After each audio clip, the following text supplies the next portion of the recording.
الحمد لله وكفى وسلام على عباده الذين اصطفى أما بعد أعوذ بالله من الشيطان الرجيم بسم الله الرحمن الرحيم يا أيها الذين آمنوا لا تتخذوا اليهود والنصارى أولياء ومن يتولهم منكم فإنه منهم إن الله لا يهدي القوم الظالمين صدق الله العظيم۔ بیت المقدس وہ مقدس مقام ہے جو مسلمانوں، عیسائیوں اور یہودیوں کے لیے یکساں طور پر متبرک ہے۔ یہیں معراج کے موقع پر رسول اللہ صلی اللہ علیہ وسلم کو عالم بالا کا سفر کرایا گیا۔ پیغمبر اسلام نے نبوت کے بعد 16 ماہ سے زیادہ عرصہ تک اس طرف رخ کر کے نماز ادا فرمائی، اس لیے یہ مسلمانوں کا قبلہ اول ہے۔ بعض روایتوں سے معلوم ہوا ہے کہ بیت اللہ شریف کی تعمیر کے کچھ عرصہ بعد سیدنا حضرت ابراہیم علیہ السلام ہی نے بیت المقدس کی بھی تعمیر فرمائی تھی۔ حضرت صالح، حضرت یعقوب، حضرت داؤد، حضرت سلیمان، حضرت موسیٰ، حضرت زکریا، حضرت یحییٰ، حضرت مسیح علیہم الصلاۃ والسلام اور کتنے ہی انبیاء کرام کی حیات طیبہ اس مبارک مقام سے متعلق رہی۔ شہر بیت المقدس کے قرب جوار میں بھی مختلف علاقے ہیں جو مختلف پیغمبروں سے منسوب ہیں، اسی لیے اسلام کی نگاہ میں اس شہر اور اس خاص مقام کی اہمیت ہے۔ اسلام کے اندر اس شہر اور اس مسجد کی خاص اہمیت ہے۔ ایک صحابی رسول صلی اللہ علیہ وسلم نے رسول اللہ سے بیت المقدس کے بارے میں دریافت کیا تو آپ نے فرمایا، یہ حشر و نشر کی زمین ہے، یہاں آؤ اور نماز ادا کرو۔ اس میں ایک نماز ادا کرنا دوسری مسجدوں میں 1000 نماز ادا کرنے کے برابر ہے۔ ان صحابی رضی اللہ تعالی عنہ نے استفسار کیا، پوچھا اگر میرے اندر وہاں تک جانے کی استطاعت نہ ہو؟ آپ صلی اللہ علیہ وسلم نے ارشاد فرمایا کہ کم سے کم تیل کا ہدیہ ہی بھیج دو جو وہاں چراغ میں کام آئے۔ بحوالہ ابن ماجہ۔ حضرت عبداللہ بن عمر رضی اللہ عنہ سے مروی ہے کہ آپ صلی اللہ علیہ وسلم نے فرمایا، جب حضرت سلیمان علیہ السلام بیت المقدس کی تعمیر سے فارغ ہوئے تو اللہ تعالیٰ سے دعا فرمائی۔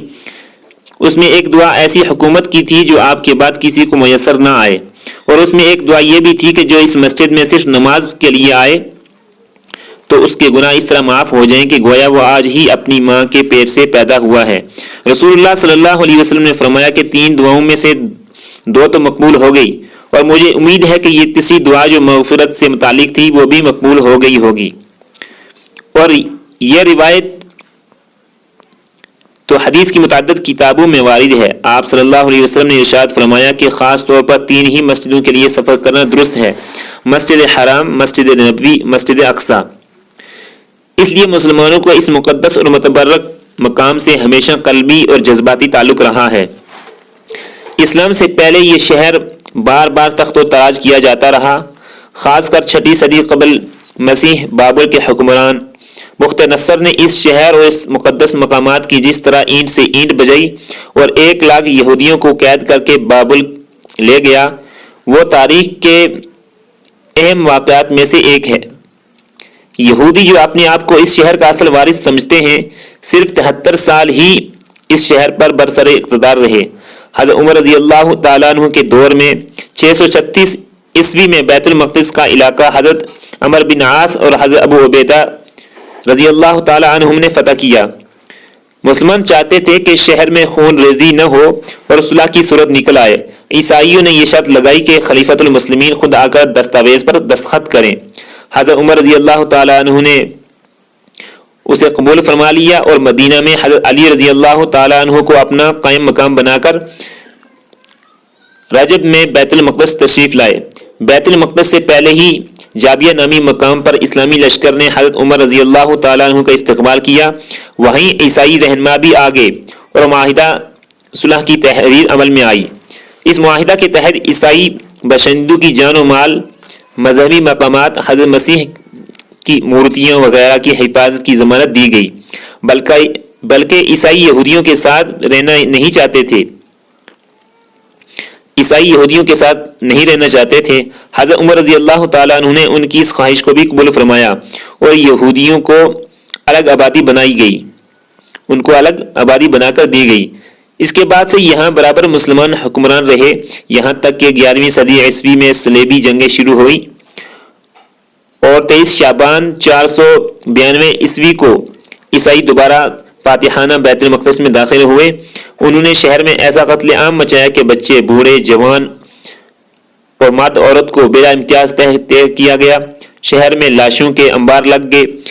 خود مغربی مورخین نے اس خون ریزی کا اعتراف کیا ہے۔ کہا جاتا ہے کہ صرف ایک دن میں شہر اور اس کے مضافات میں 70,000 افراد شہید کیے گئے۔ یہ سفاکانہ رویہ ٹھیک اس کے برعکس تھا جو حضرت عمر اور مسلمان فاتحین نے عیسائیوں کے ساتھ روا رکھا تھا۔ سقوط بیت المقدس کے اس واقعہ نے پورے عالم اسلام کو بے چین اور بے سکون کر کے رکھ دیا، یہاں تک کہ 1169 میں سلطان نور الدین زنگی جیسے خدا ترس بادشاہ کے ایک کمانڈر مجاہد اسلام صلاح الدین ایوبی مصر کے تخت اقتدار پر جلوہ افروز ہوئے اور شام کے علاقے فتح کرتے ہوئے 1187 میں بیت المقدس کو فتح کیا۔ صلاح الدین ایوبی نے احسان فراموش عیسائیوں کے ساتھ ایسی رحم دلی کا سلوک کیا کہ تاریخ میں اس کی مثال کم سے کم ملے گی۔ چنانچہ خود عیسائی دنیا جو اسلام اور مسلمانوں کے بارے میں طرح طرح کی غلط فہمیوں میں مبتلا ہے، ان پر اتنا گہرا اثر پڑا۔ آخر 91 سال کے بعد قبضۃ الزخرہ پر لگائی گئی سنہری صلیب اتاری گئی اور اس کی جگہ ہلال نصب کیا گیا۔ جب ہی سے ہلال مسلم ملکوں کا شعار سمجھا جانے لگا۔ یہ 91 سال مسلمانوں کے لیے ایسا تکلیف دہ اور غم انگیز عرصہ تھا کہ پورے عالم اسلام کی آنکھیں بے سکون اور دل بے قرار تھے۔ خلافت عثمانیہ ترکی کے دور ہی میں یہودیوں نے سازشیں بننی شروع کر دی تھیں، لیکن خلیفہ نے کسی قیمت پر یہودیوں کو فلسطین میں زمین خریدنے کی اجازت نہیں دی۔ بالآخر مغربی سازشوں سے خلافت عثمانی کا سقوط ہوا اور 1948 میں عالم اسلام کے قلب میں اسرائیل کا خنجر گھونپ دیا گیا۔ یہ زخم بڑھتا رہا یہاں تک کہ 1967 میں مسلمانوں کا قبلہ اول ان کے ہاتھوں سے جاتا رہا۔ میرے خیال میں پہلی صلیبی جنگ کی شکست اور خلافت عثمانیہ کے سقوط کے بعد مسلمانوں کے لیے یہ سب سے بڑا حادثہ اور سب سے اندرناک سانحہ تھا۔ اگر اس واقعے پر آسمان خون کے آنسو بہاتا اور زمین کا سینہ شق ہو جاتا تو بھی باعث تعجب نہ تھا، لیکن افسوس ہم مسلمانوں کی بے حسی اور بے شعوری کہ ہماری نسلوں نے تو اس واقعے کو بھی اپنے صفحہ دل سے مٹا دیا ہے، اور مسلمان حکومتیں بالخصوص عرب حکمرانوں نے اس مقدس امانت کو سونے کے تشت میں سجا کر صہیونیت کے حوالے کرنے کا فیصلہ کر لیا ہے۔ اگر مسلمان عوام کی دینی حمیت آڑے نہ آتی اور حماس کے مجاہدین نہ اٹھ کھڑے ہوتے تو شاید فلسطین صفحہ ہستی سے مٹ چکا ہوتا۔ اگر مسلمان اپنی صفوں میں وحدت کا ثبوت دیتے اور عالم اسلام ٹکڑیوں میں بٹ گیا نہ ہوتا، قومی تعصب اور علاقائیت کے غیر اسلامی نہروں نے عرب دنیا کو چھوٹی چھوٹی مملکتوں کی صورت میں بانٹ نہ دیا ہوتا تو آج مسلمان اس رسوا کن صورتحال سے دوچار نہ ہوتے، بلکہ وہی اس سرزمین کی قسمت کے مالک ہوتے۔ انسان کی طلب اور اس کی طلب کے اعتبار سے نصرت الہی متوجہ ہوتی ہے۔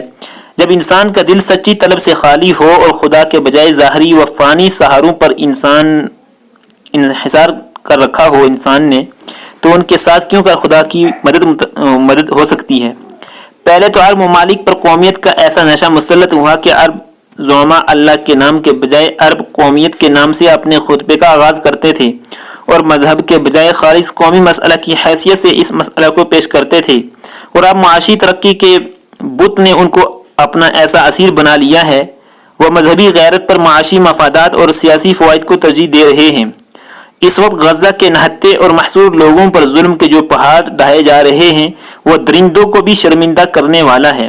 اگرچہ اس میں معصوم بچوں، عورتوں اور بہت سے نہتے لوگوں کی جانیں جا رہی ہیں اور اسلام دشمن طاقتیں شادیانے بجا رہی ہیں، لیکن حقیقت میں یہ فلسطین کے مظلوموں کی فتح ہے۔ اس جنگ نے اسرائیل کی درندگی اور لاقانونیت کو پوری طرح واضح کر دیا ہے۔ اس جنگ نے واضح کر دیا ہے کہ اسرائیل ناقابل تسخیر نہیں ہے۔ کسی کو باندھ کر اس کو ظلم کا نشانہ بنانا بہادری نہیں، بزدلی ہے۔